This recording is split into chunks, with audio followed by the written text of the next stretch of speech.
Let's explore identity. Identity is a pattern of thinking, feeling, speaking, doing, and being. Now, when we say I, the beginning of identity, what we're referencing is the part of us that identifies with our dominant patterns. So when I look in the mirror and I see this ear and this mouth, it's a pattern, meaning I recognize the pattern of being.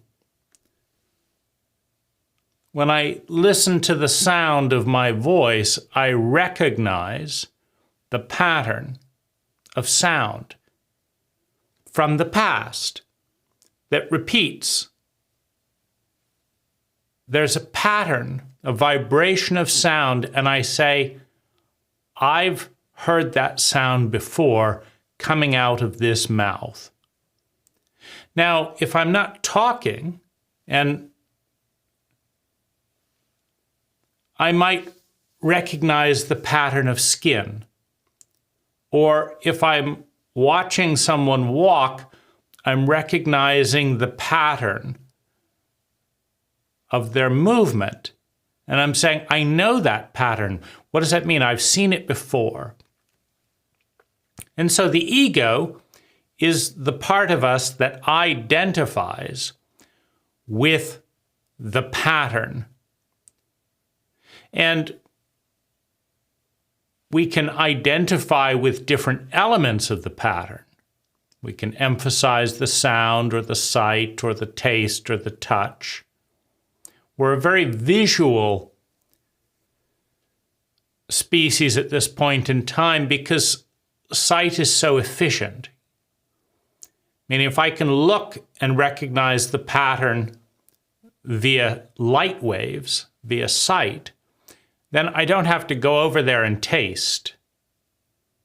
Meaning it's a conservation of energy to recognize the pattern of a given identity through visual comparison. Meaning, who have I seen have that color, have that movement, have that height, have those proportions, have those curves?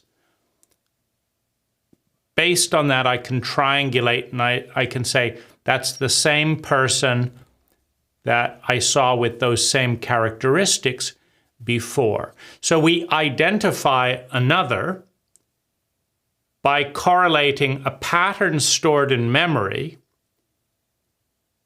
recognized, reconstituted in the brain, and we do the same with ourselves. We recognize ourselves by looking in the mirror, by listening and saying, is that me? Now, when we lose ourselves, what does that mean?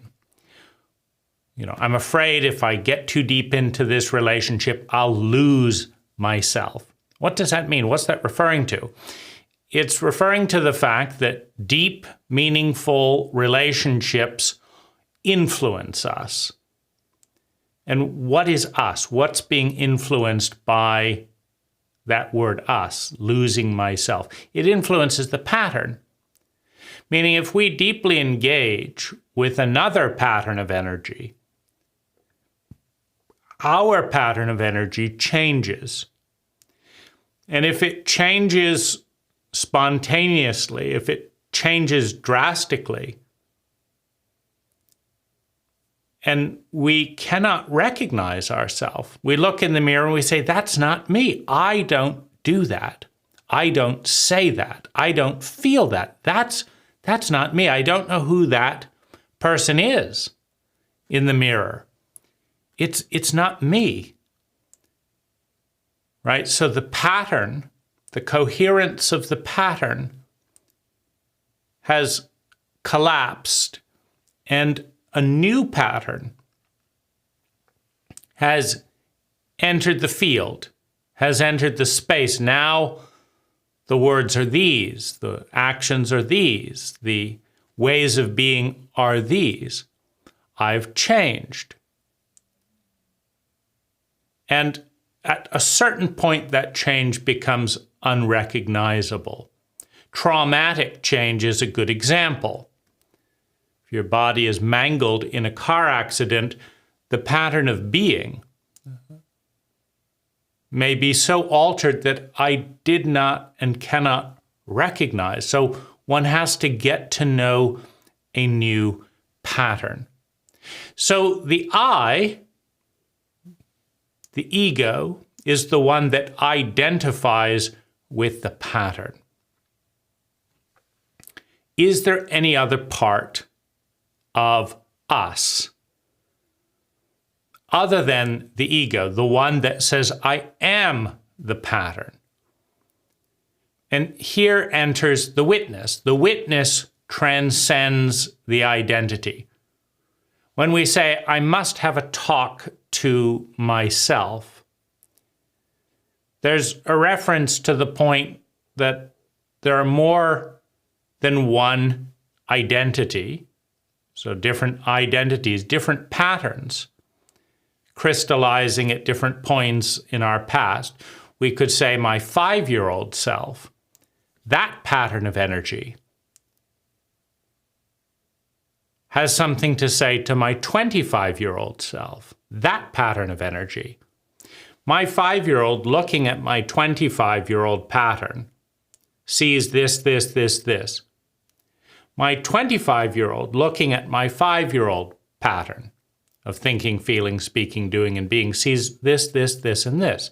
So there can be a dialogue between two patterns of energy, and that dialogue can disintegrate, meaning the 25-year-old can invalidate and deny all the perspective of the 5-year-old, and the 5-year-old can invalidate, deny, dishonor all of the perspective of the 25-year-old. So you have a disintegrating identity.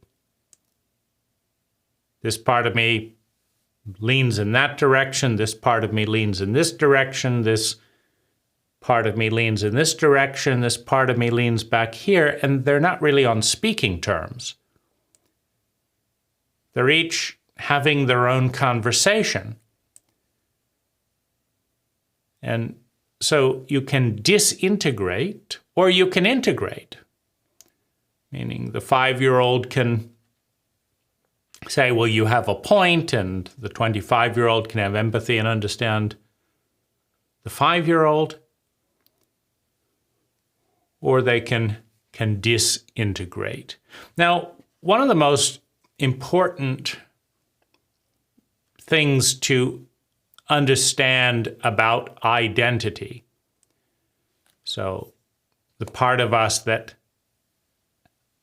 attaches to the pattern, that's what an identity is. That's me, right?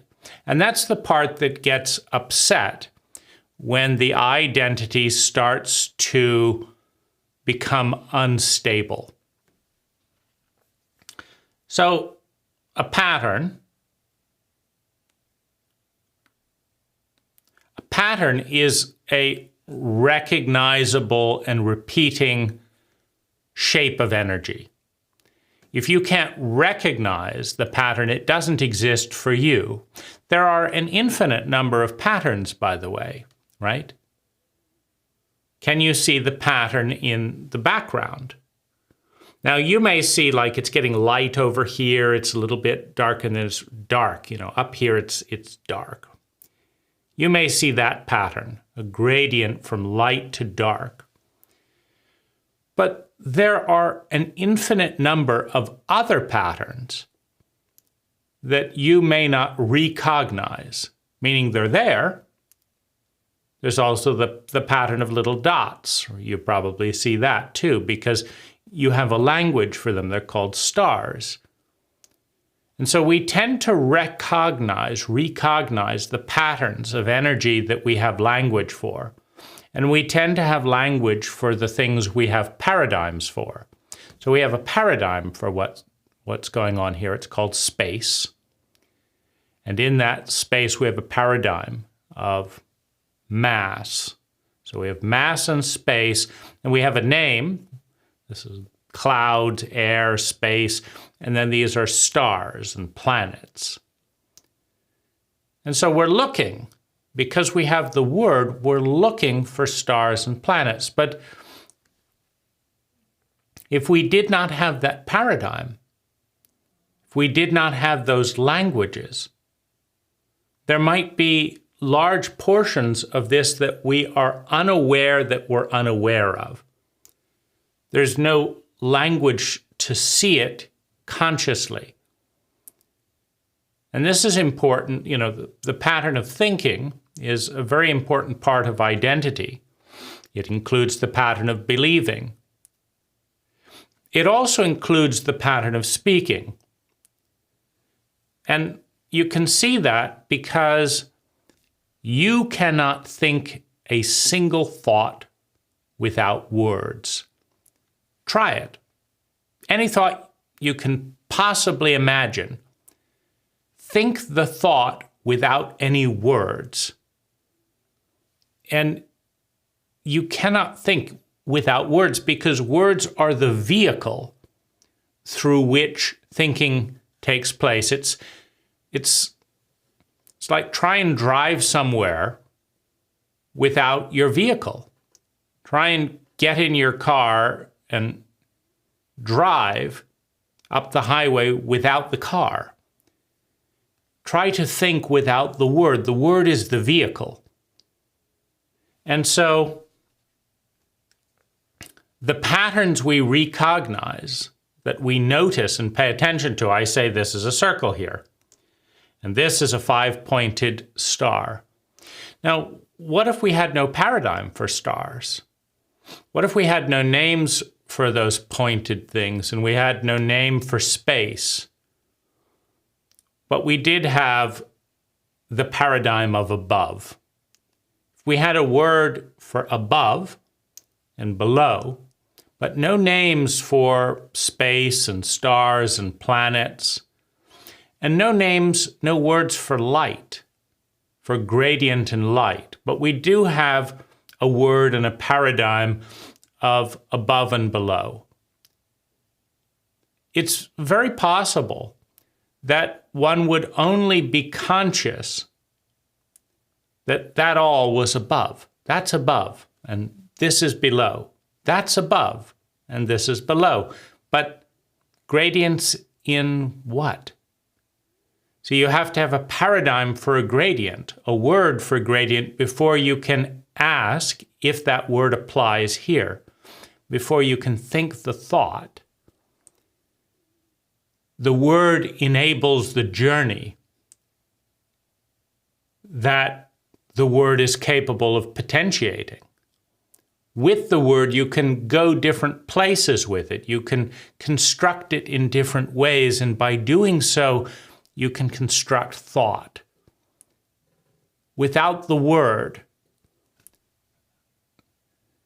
you may have a sense that there's something there, but you can't see consciously. You can't think what it is you're trying to say until you give it voice, until you give it shape with language. It's one of the reasons that free speech is directly correlated with free thought. You don't have to say it out loud. You can say it in a journal. You can say it to this person and not to this person, but there needs to be a space to develop the language so that one can develop, one can evolve one's thoughts. Now, as a little side note, when we talk about evolution of thoughts, what are we talking about? Well, one of the things we're talking about is a movement towards complexity. So there's a continuum, no complexity, high complexity, no complexity. It's in fact an infinite continuum, so you could just say there's an infinite continuum where things can get more and more complex. Now, you can take this background image and you can divide the space between here and here. Looking at it, it looks about like an inch. Now, I have to have a word for inch, and I have to have a paradigm for space and a paradigm for measurements in order to know what I'm talking about. I have to know that a foot is about this big, and then I have to know that an inch is 1/12 of that. But once you've cut the foot into 12 pieces, you can cut them in half again and they become 24 pieces. You can cut them in half again, they become 48 pieces. You can keep cutting the pieces in half and in half and in half and in half infinitely. Now, the more pieces you cut the foot into, the higher the resolution that the pattern can possess. Meaning if you have 12 pieces per foot, and this is actually a large screen TV, and so I can see the tiny little squares in what is a 4K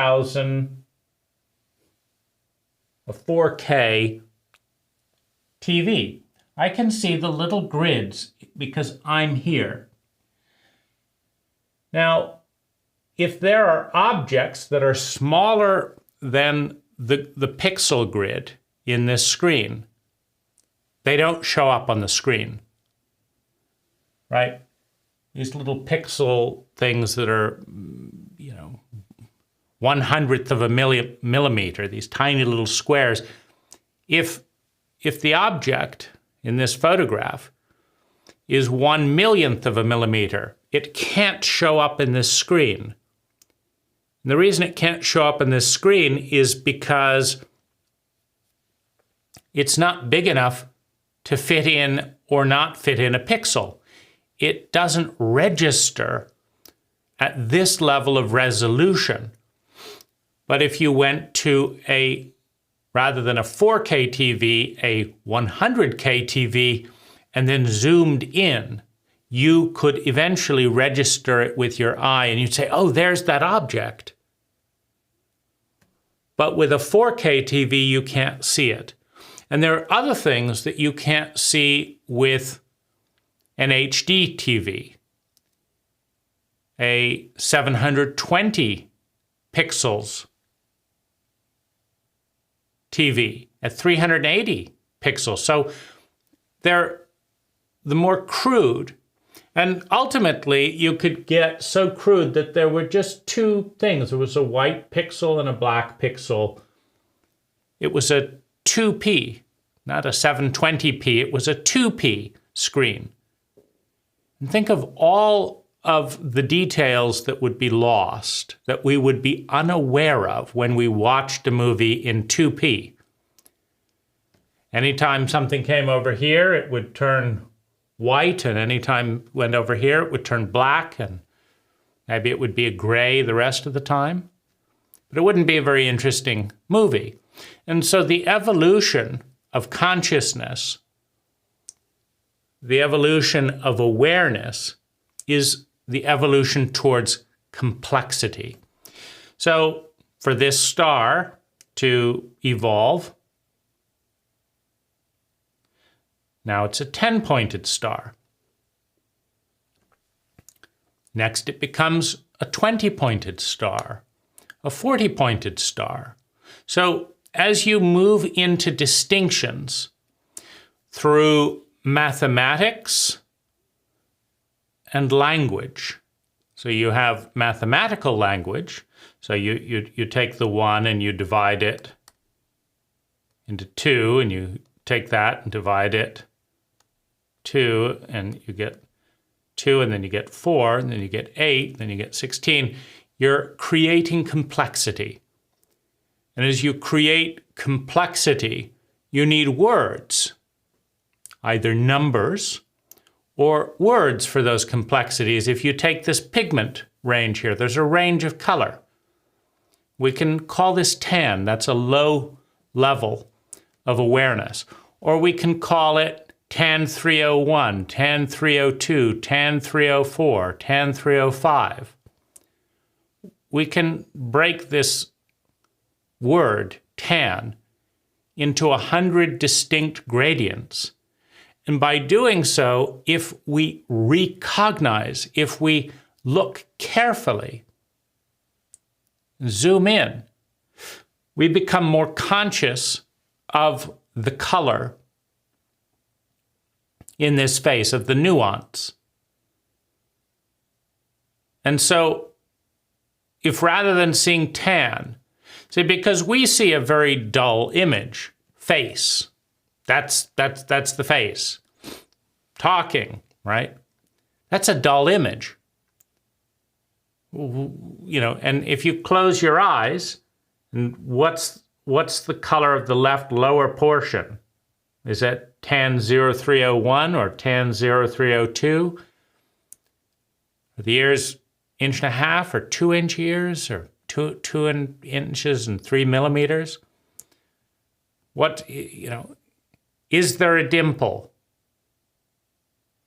See, unless we use language to say that's a dimple, those are things, that's a centimeter, that's this, and recreate it and correlate it with words, then it becomes vague. Well, you know, I saw a blurred image. I can't quite remember where the eye is this color or that color. The more language, the more complexity. The more complexity, the more consciousness, the more dimensionality. Because every dimension has this infinite continuum. There's an infinite temperature continuum, an infinite height continuum, an infinite width continuum. There's an infinite volume continuum. Like you could say that this is a monotone voice. Or you can pick the high and low points in the vibration and you can chop it into 1 million bits. In other words, you take the high, and the low, and just in that very, very narrow place, you can cut it in half, cut it in half, cut it in half, and create 1 million distinctions between those two sound vibrations. And if one was to enter consciously and track the movement of sound between those 1 million distinctions, this would become symphonic. This very narrow bandwidth of sound, relatively speaking, would become a cacophony of awareness, of distinction. And one of the things that happens with such psychedelics as mescaline is one enters into the dewdrop, one enters into the sound, one enters into the color with far more curiosity, with far more interest than one normally would. And so one sees a symphony within something that would be forgotten as a mere moment in time in which you ask someone, what was going on? They say, nothing, the usual. And that's it, nothing, right? And you try and bring it, well, was there somebody there? Or, well, there was this guy. Just a guy. Well, was he light-skinned or dark-skinned? Oh, he's white. Did he speak English? Yeah, he spoke English. I don't speak any other languages. He must have been speaking English, so, I understood him. And you can start to enter into the domain, but typically, hedonic adaptation and the traumatized brain go hand in hand. Meaning, when you're scanning the world for threats, and the same thing happens over and over again and you're still alive, the threat-oriented awareness of, is that a threat, says, no, it's not a threat. I don't have to pay attention to that. It's not a threat. Oh, him, I've seen him before. There's no harm there. I don't have to notice what they're wearing. I don't have to notice what their face is like. That's just brushed aside. What I'm focused on is this. But you can enter endlessly the doorway of space, of sound, of taste, of touch, to where a single moment is so exponentially vast. The taste of something is so exponentially exquisite that you could write a book about it. The bite of a strawberry. Oh, I eat strawberries all the time. Have you had an orgasm with a strawberry? With one bite? You know, where you sit down and write a novel about a strawberry. And the entire universe is contained in that story. You know, in order for this strawberry to exist, light was captured in, and now you're out into the solar system. And gravity pulled it to the ground. Now you're looking at the mathematics of the universe. It was ripened like this and this and this. And the entire world can be summarized as the bite of a strawberry, if one has the patience, the presence to enter the door of a strawberry. The taste of a strawberry, the feel of a strawberry. In order for a strawberry to exist, there has to be water. In order for water to exist, there has to be evaporation and rain. In order for evaporation and rain to take place, the earth has to spin around the sun, so it's heating and cooling. And that all has to happen. And in order for the sun to heat and cool the earth, there has to be space.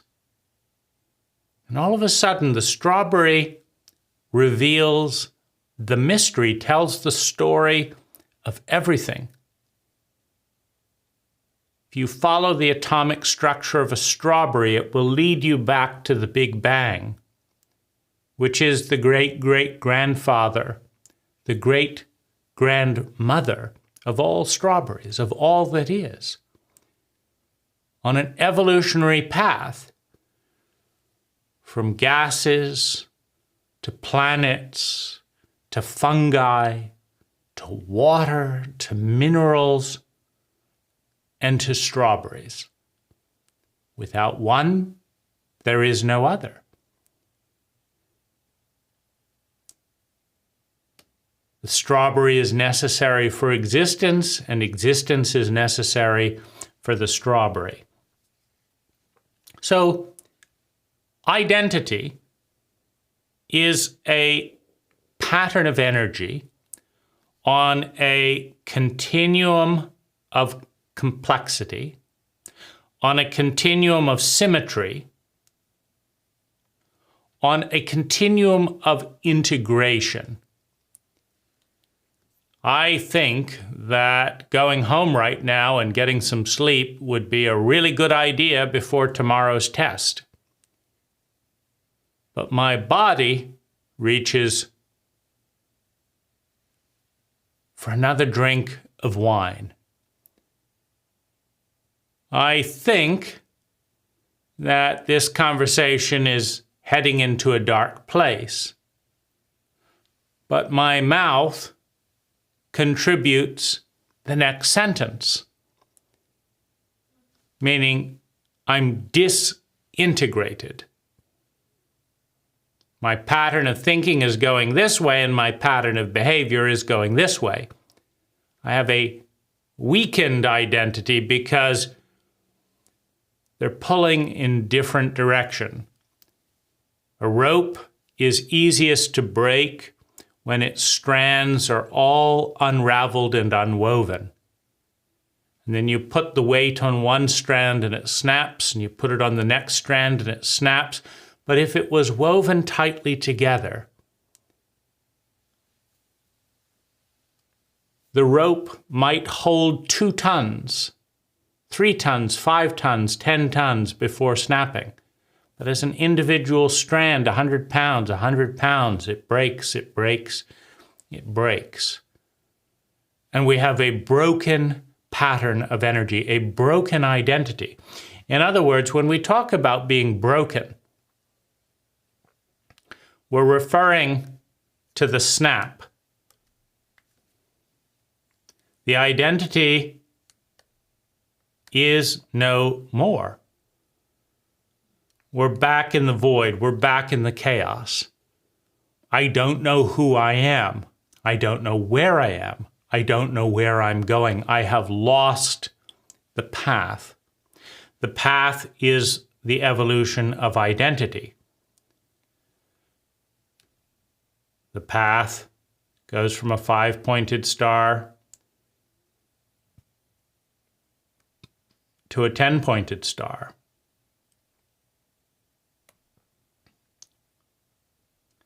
The path is a path towards symmetry. Why?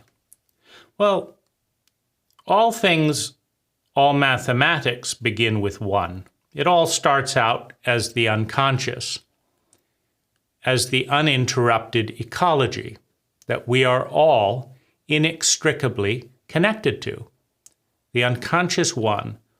And the 1 becomes 2, duality. Now we have up and down, good and bad, right and left, him and her. You take the 1 and you divide it by 2.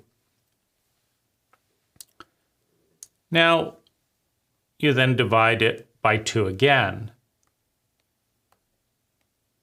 And you get an explosion of consciousness. As you name each of these degrees, this is 5 degrees, 10 degrees, 15 degrees, etc. As you name the degrees, as you name the continuum. So it starts out with 1.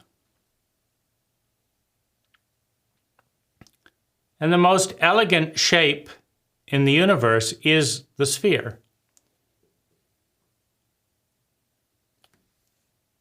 We use it for transportation because at no point in the turning of the wheel is one side easier or harder than the other. If we were to put squares on our cars rather than circles,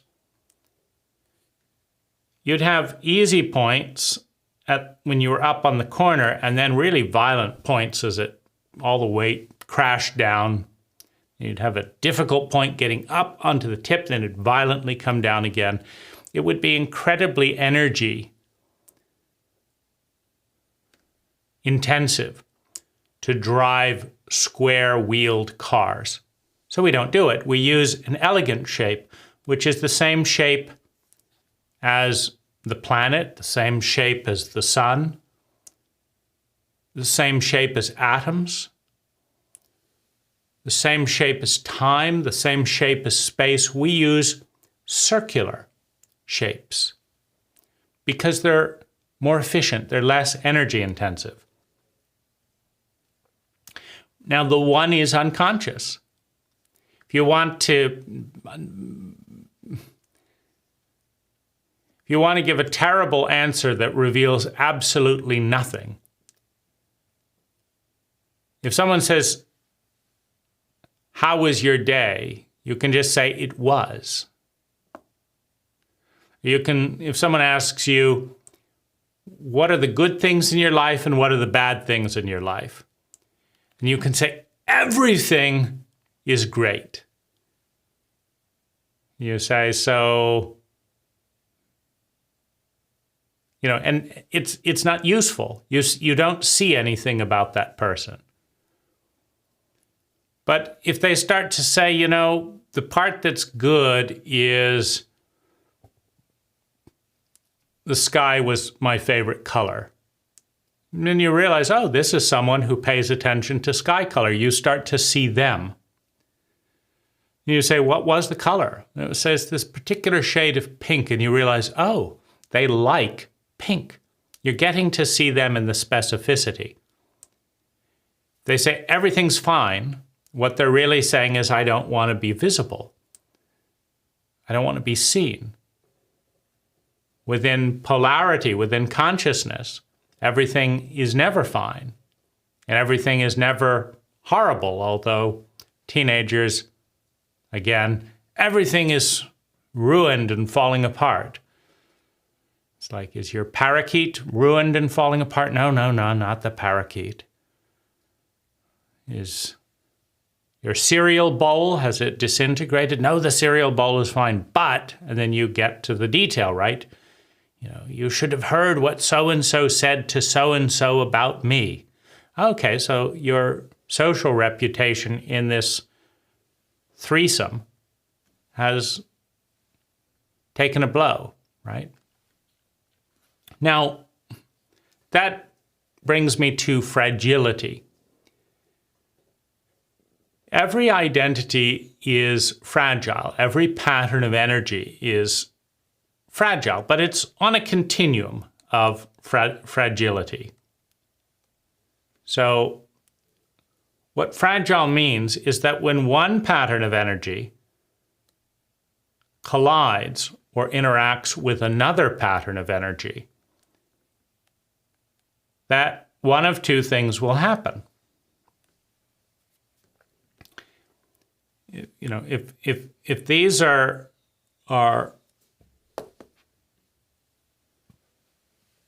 colliding here, then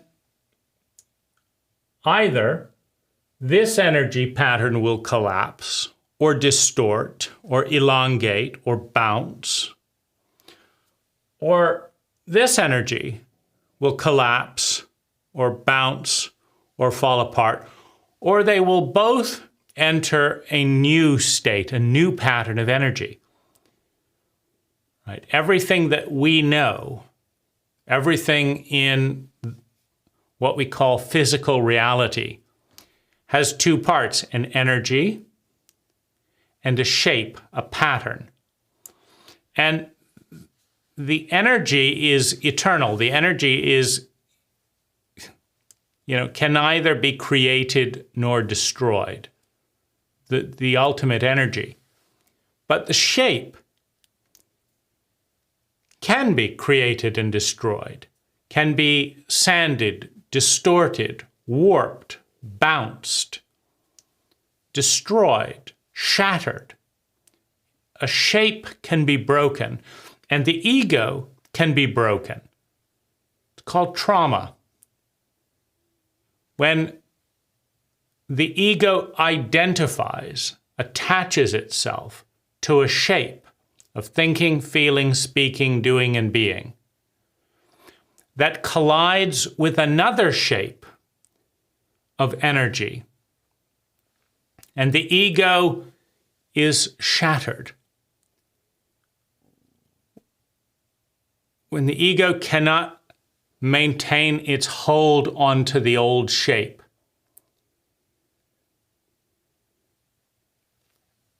and it falls apart, it collapses, it breaks. And there's nothing for the ego to hang on to other than the moment of traumatic shattering. It's called PTSD, where the ego was tumbled and lost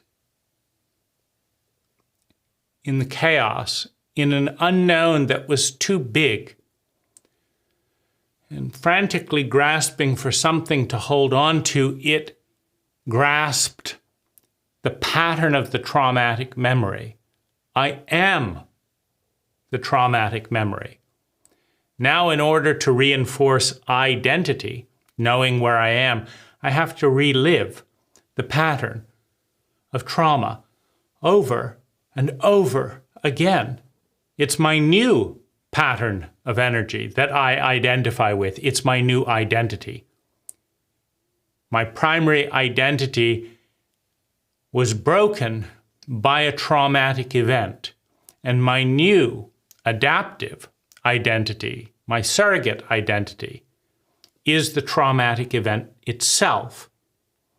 And like one boat crashing into another boat and shattering both boats, there are pieces of driftwood. And the ego needing a pattern of thinking, feeling, speaking, doing, and being, hangs on to the driftwood. Even if there are rusty nails, even with all the splinters, it clings to a shape, a pattern of thinking, feeling, speaking, doing, and being. And a very solid shape for a very insecure and overwhelmed ego is the traumatic event itself, because by definition, the traumatic object, the traumatizing object, is a more stable shape than the broken object that was destroyed by the ego. It's one of the reasons why the victim in a traumatic event often identifies with the aggressor, with the abuser. For example, the law of mass dictates that if a pinball and a bowling ball move together and collide, that the pinball will bounce off and the bowling ball will continue to roll forward in its original trajectory. It's called the law of mass. When a pinball and a bowling ball collide, the pinball will go flying and the bowling ball will continue. The pinball has experienced a traumatic event from the perspective of trajectory. I was going along my path, and then something bigger than me banged into me with an enormous force. And I was thrown back and sent off somewhere I don't know where. And I don't know how to respond. I'm in a new terrain. I don't know how to respond in this terrain. I don't know what pattern of thinking, feeling, speaking, doing, and being in this new terrain will help me survive, feel secure in that survival, meet my needs for love and belonging, help me develop self-esteem. I don't know how to meet my human needs, and that's the ego's job. Meaning, a healthy, happy ego is successful at meeting its human needs. And an ego, after a traumatic event in which their identity was shattered, has to deal with an eye-opening, overwhelming truth. Number one, since no ego willingly enters a traumatic state that breaks the identity was inadequate to predict and evade the traumatic event. In other words, since no pinball wants to go flying in some random direction, thrown off course by a bowling ball, the fact that it happened means a couple of things. It means that the pinball couldn't anticipate that this was going to throw them head on into a bowling ball.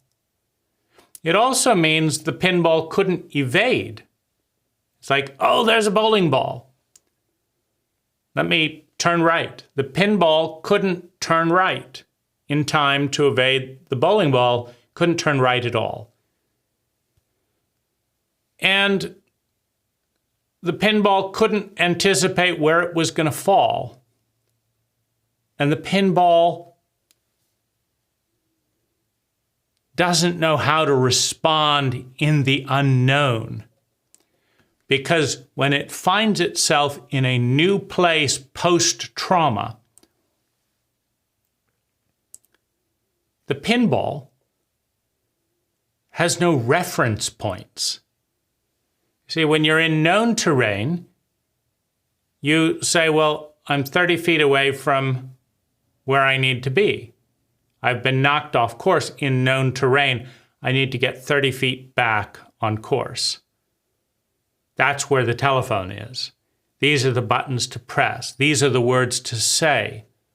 But if you're thrown into a place where your language doesn't work, where your spatial references have been lost,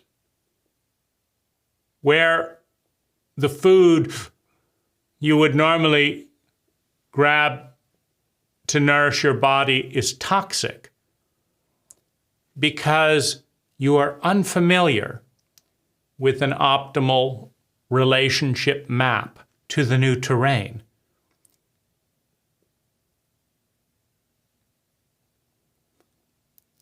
The ego desperately wants to repair the damage,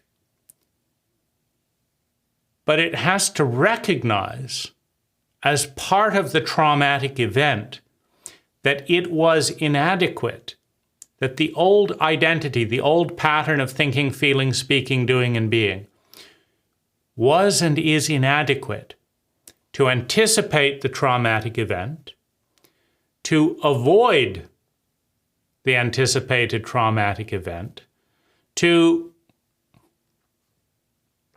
see it coming and make a plan, and to respond to the new terrain that is unknown.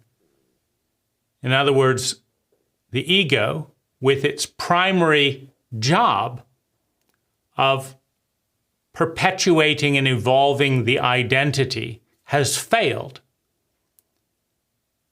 is unreliable, cannot be relied on by itself or any other part of the self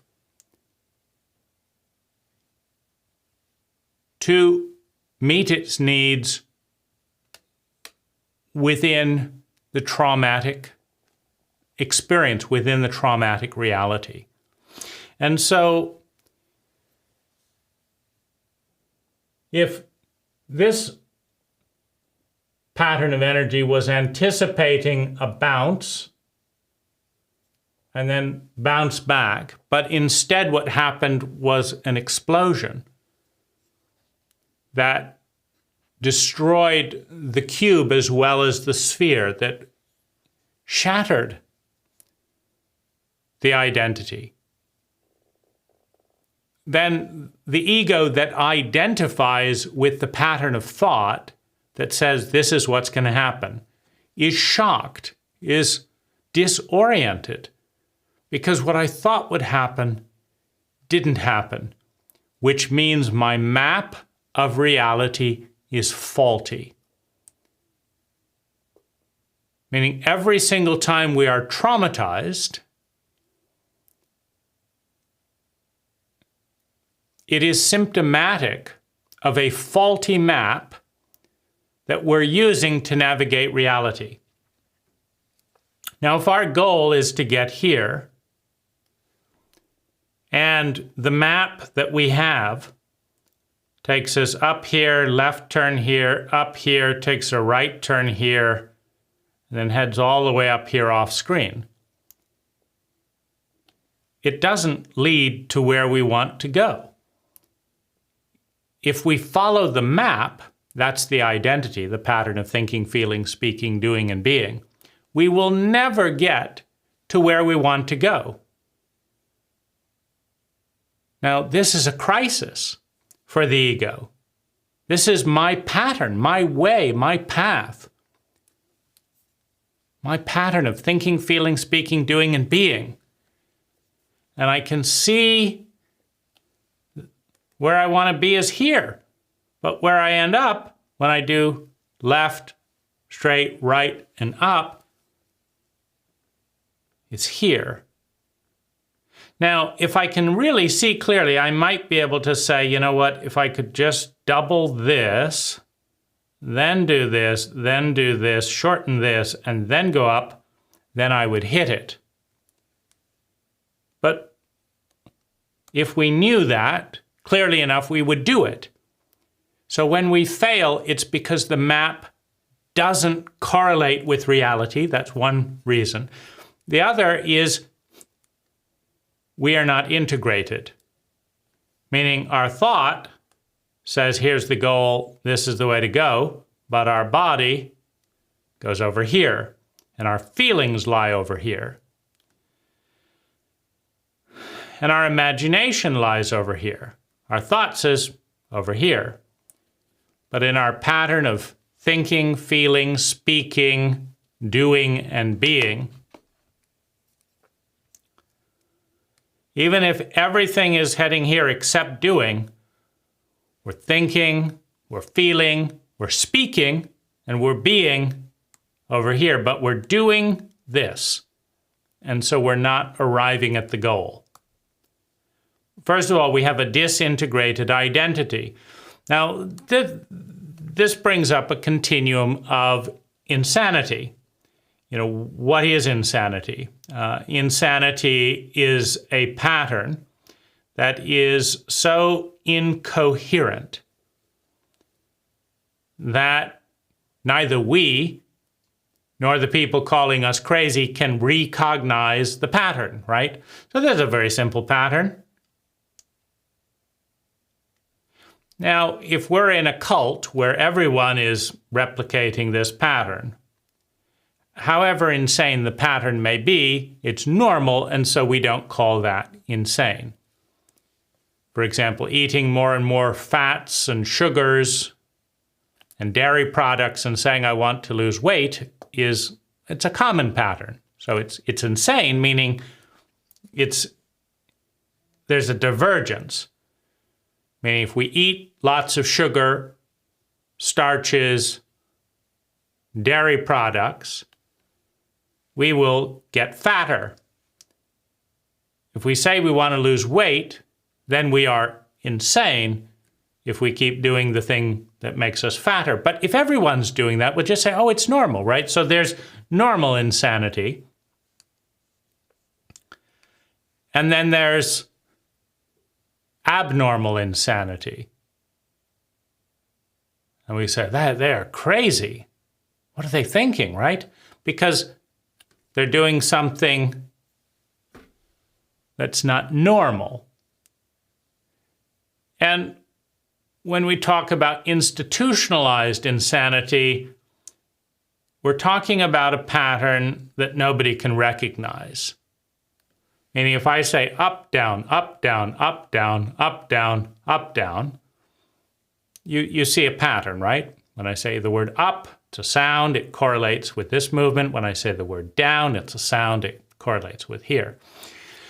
Now, if I get it reversed and say down, up, down, up, down, up, we wouldn't say that person is crazy. We would say they're confused, meaning their map is cross-wired. They think that's love, but that's abuse. And they think that's abuse, but that's love. So they say love, abuse, love, abuse, love, abuse. But everyone else calls that abuse, love, abuse, love, abuse, love. So we don't say that that person is insane. We say they're cross-wired. The symbol has been reversed. So up and down has gotten mixed up, cross-wired. Now, if they are informed that it's backwards, they can apply the right symbol because they've got coherence.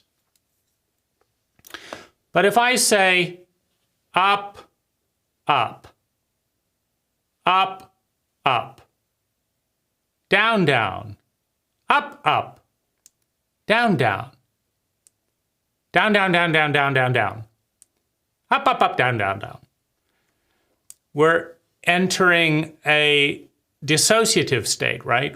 Where there's no connection. There's no recognizable pattern. Now, we would typically say, that sounds like a child, right? They haven't learned to speak yet, haven't learned to think yet. So they're just making sounds up. And so there's a chaos. Now, if you start bringing in multiple dimensions of that disorganized chaos, bodies moving in an uncoordinated way, the sound,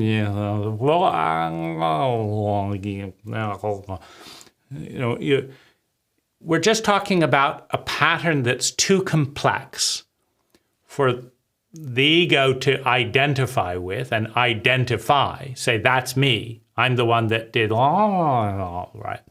As opposed to this, because it's too complex, right? You can't replicate that. You can say act crazy and do a version of that over and over again, but I cannot repeat what I just did. I don't remember it. It was too complex. And so I can say that's crazy, meaning it's a pattern that I can't put into language. I can put the abstract in. I set the intention of chaos, of randomness, in gesture, tone, and facial expression. And it was a complex mix of that, and it didn't have a clear pattern or meaning to me. Now, somebody else with a more sophisticated eye might be able to break that down into pattern and freeze frame and say it was this, and then this, and this, and this, and this. And so they might say it was completely coordinated. And knowing that I wanted to do that effect, you could say that was a sane representation of disintegration, of complexity. But you wouldn't call that sane and sophisticated, etc., if I couldn't come back into order, an order that you can recognize and that I can. So then we say that's sanity. So an identity, a pattern of thinking, feeling, speaking, and doing can be neat. It can be cross-wired and neat. It can be very, very complex. It can be very organized, or it can be a general up and down movement varying in intensity. And you look at this and you say there's no pattern. But if you say, wait a minute, this correlates with dancing, and this is having dinner, this is taking a math test, and this is swimming in the ocean. So there seems to be high intensity. If this is emotional, if this is an emotional graph, then we could say that the person is emotionally engaged with physical social things, or with physical movement, dancing and swimming. That's what produced these high peaks of emotion. That's the pattern. Engagement around physical activity. Versus this other person has a similar thing, but these are conversations. And you say, oh, you get excited around conversations. Now the person says, you're right, I do. So now there's no insanity. There's an integration of the pattern of feeling with the pattern of behavior. And since we can recognize it, we don't call it crazy. Now, when dogma overlays reality, like women are not interested in science, that's a dogma. It's not true, it's a dogma. Well, then if you show peak emotional engagement by a woman around a scientific topic, you'd say that's crazy. That's something wrong with the graph. Get it out, because it doesn't fit into my dogma. A dogma is a pattern of energy. It's just very rigid. It's a normal form of insanity. Many norms are insane. They have nothing to do with reality, other than that everyone's doing them. And so it fits in normally. So there's one final continuum that is the most important continuum of identity. And it's this. Every pattern of thinking, feeling, speaking, doing, and being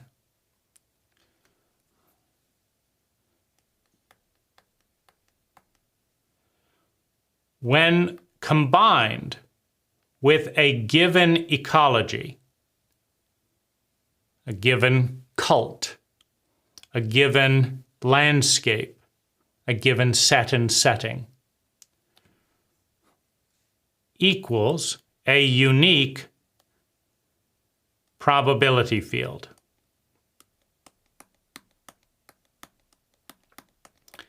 And that probability field, mathematically speaking, is everything that's probable in percentages. So, for example, the pattern of thinking, feeling, speaking, doing, and being that is going to Las Vegas. I want to go to Las Vegas. I want to take $10,000 and I want to place 100 bets in 5 different casinos in Las Vegas. And the pattern of thinking that's what I'd like to do, of feeling excited about that, the pattern of getting in the car and taking the $10,000 and driving to Vegas, pattern of going to different things and placing 100 bets in Las Vegas. So that's the pattern. It's combined with Las Vegas equals a probability field. And we're just looking at the dimension of money right now. But less than 2% of that probability field will come away with more money than arrived in Vegas. Maybe 90% will lose more than 50% of their money. And then maybe 7% will do this. Now, you could make this probability field as nuanced as you want. You could break it into 1/millionths. You know, the 1/millionth of people would experience this, 1 million. And you'd have to send 1 million people to Vegas with $10,000 and placing 100 random bets, and then you'd have the statistic. You know, 2 out of the million got this, 3 out of the million got this, and multiplied by the million with the $10,000, you'd have like 4 out of the million came away with $31.50. 5 out of the million came out with, $300. And so you can create a slice that says that's what happens when this identity, this pattern of thinking, feeling, speaking, and doing engages with this environment. So identity combined with ecology, set and setting, equals probability. Now, every probability field, in this case, 98% of people lost most or all of their money, every probability field exists on the intelligence continuum.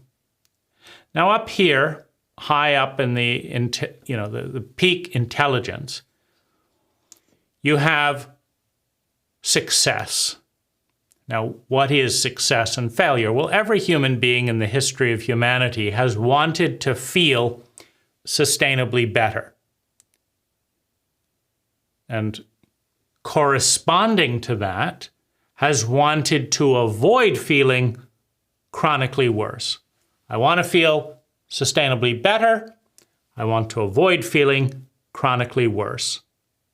That's the deepest drive in every biological mammal. Whether it's sex, whether it's fight, flight, freeze, whether it's eating, whether it's laying in the sun, whether it's getting a good job, the goal is to feel sustainably better. Now, every ecology has a probability field when combined with a specific pattern of thinking, feeling, speaking, doing, and being. If you're gay in Afghanistan, the probability field of homosexuality combining with extreme elements of Muslim sects in the 19th and 20th century creates a very low probability of well-being. Now, you could say it's the wrong location for the right identity, or it's the wrong identity for the right location. But what is a reality is that the odds of you being humiliated, stoned, put to death, misunderstood, isolated, not being given a position of power, those odds go up in a homophobic, primitive cult. And so it's not very good odds. The statistical probability, so you've got different adaptations of the identity. You've got secrecy, you've got influencing the environment, you've got a range of different approaches, but the probability field is not looking good.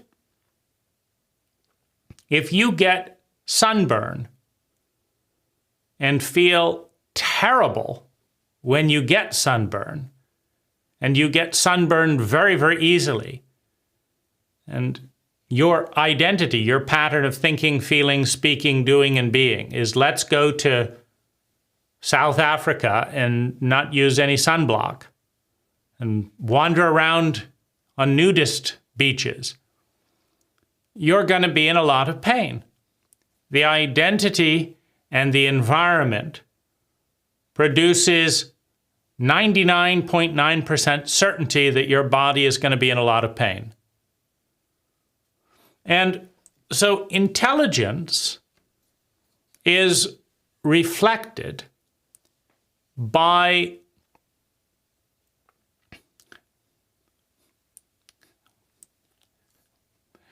the amount of sustainable well-being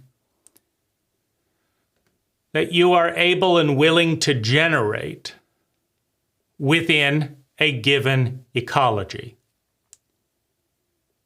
In other words, if you're a woman and you live in a cult that values women less than men just because you're a woman, and doesn't give you an education because you're a woman, and patronizes your feelings about this because you're a woman, the odds of you as a woman having a high sense of dignity, etc., are very low. Maybe 5%, 10% can overcome the incredible weight of influence of that environment and feel a high sense of self-worth and value, even when everyone around you is acting on the assumption that you have less value.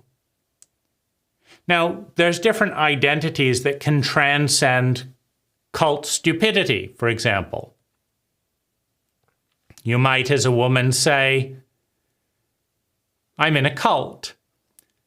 And it's not a very intelligent cult because it's not using actual scientific gradient measurements to measure me or other women around me.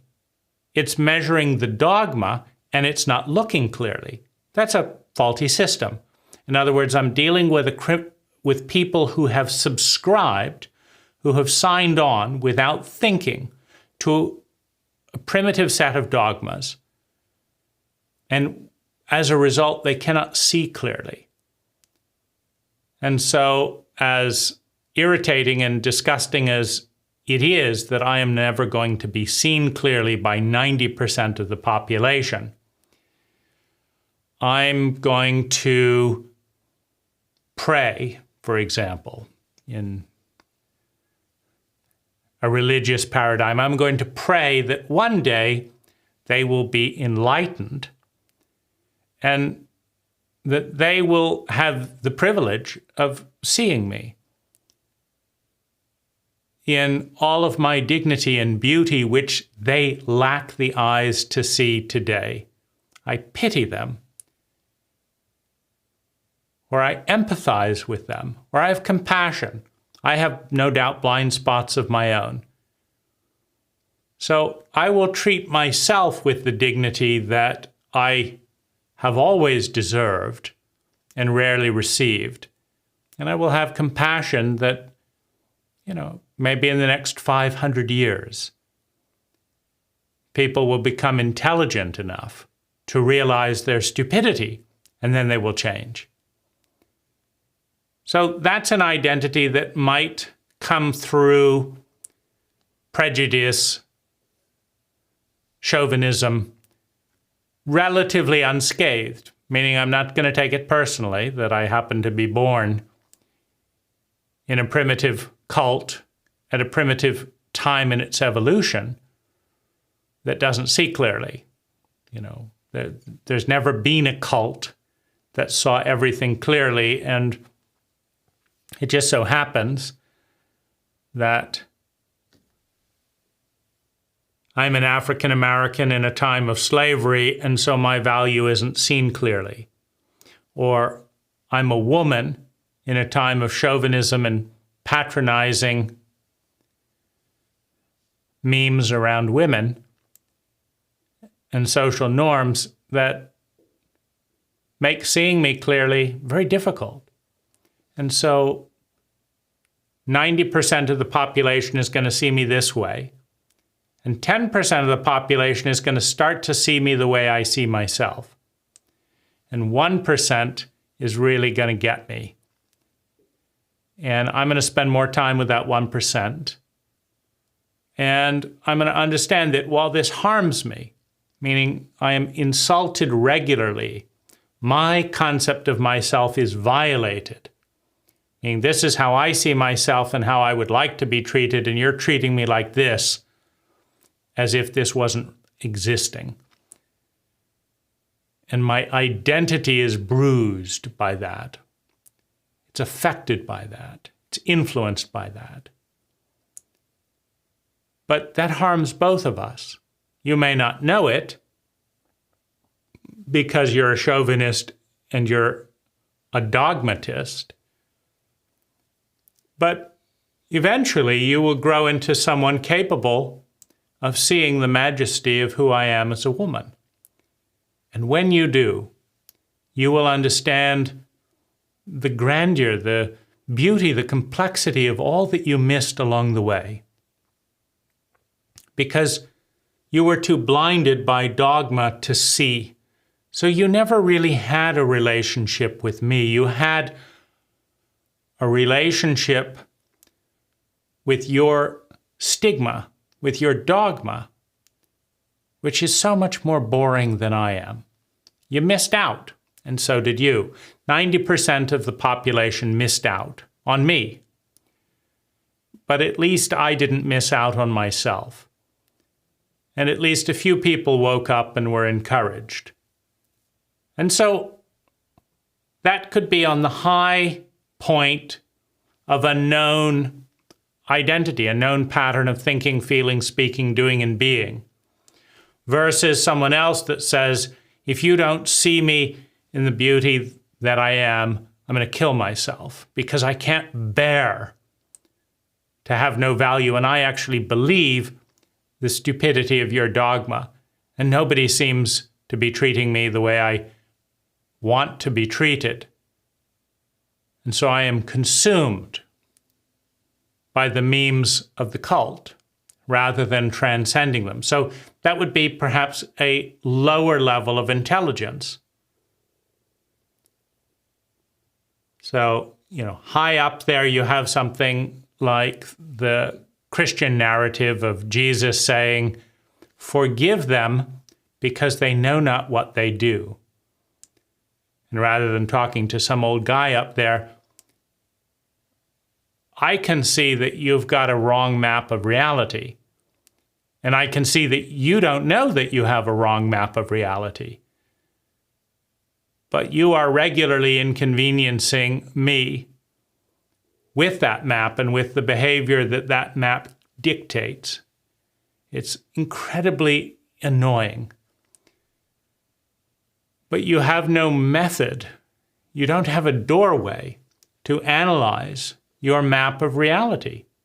And so it was given to you and you've taken it on. You haven't evolved it much. And it's just not a very good workable map. And so I'm going to see that and step out of the way.